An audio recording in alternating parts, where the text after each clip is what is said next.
Hello, my name is Joshua Ford, a senior consultant at FIELDBOSS, and today we're going to show a quick overview of a maintenance contract in our system.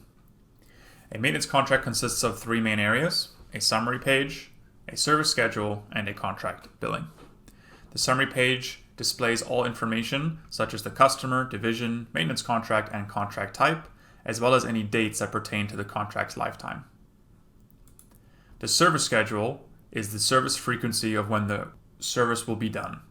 You can have more than one service schedule, as you could have different types of services that need to be performed at various times throughout the contract's life. A contract billing can also be created. This is for billing purposes and is similar to a service schedule.